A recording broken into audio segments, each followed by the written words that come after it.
Well, thanks to you, I have to go ahead and find your bobblehead in my closet and take it out and put it back. Well, I thought you were leaving. I thought it was done. I mean, our conversation all year was zero conversations. I was honest. Were you offended by that? I mean, no, it's a business. I was also hurt, so it's hard to try to extend somebody that's hurt. I felt like I knew how much they respected and trusted me, and I still feel that to this day, even without the conversations throughout the year.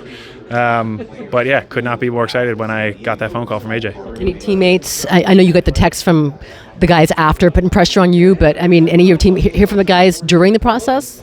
Pivetta was one that was all over me. We were continuing to talk throughout. Dylan, obviously, throughout his process, we had a lot of conversations, just experiencing it together.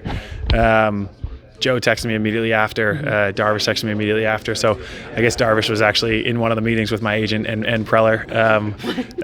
So yeah, swear. But my agent came back and was like, Darvish is a pretty impressive guy, isn't he? I'm like, oh my, yeah, that's one of my favorite teammates I've ever had. So it all amounts to this, and I'm super excited to be here. Why was Pivetta the first guy? Did you say, listen, you're next? I mean, you've heard the rumors. I'm here. Sorry, guys. Well, he better not get traded. But no, he was honestly the one. He reached out to me a ton throughout the whole free agent process, and so because he wanted my updates literally every other day, and he would leave me voicemails saying like, why are you not calling me back right now? He got kind of annoying with it, but because I felt like I owed it to him, and I was so happy to be his teammate again. So that was the first one I told. Listen, there's been a lot of speculation around this team and the change in ownership and all that.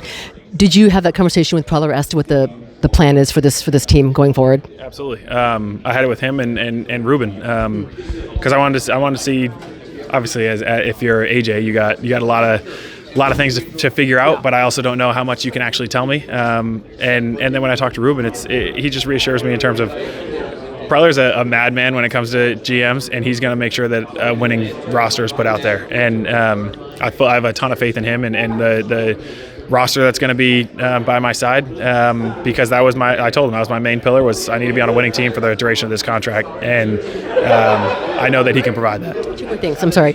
How influential was your wife in this process? I mean, she's the one that's in charge, right? But was it an easy sell on San Diego? Oh, I mean, there was no sell. I didn't even have to.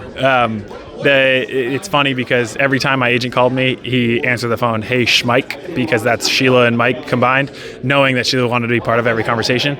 And yeah, she obviously, I want her to be happy. I want our family to be happy. And she drives a main factor in that. And she has those East Coast ties just like I do, but could not be more excited to be back out in San Diego. So that it was just telling how happy she was the last couple of years, and how happy she will be for the next few, and ultimately make our family the happiest it can be. Okay, now you're excited about Craig Stammen, but how shocked were you on the news on Mike Schultz?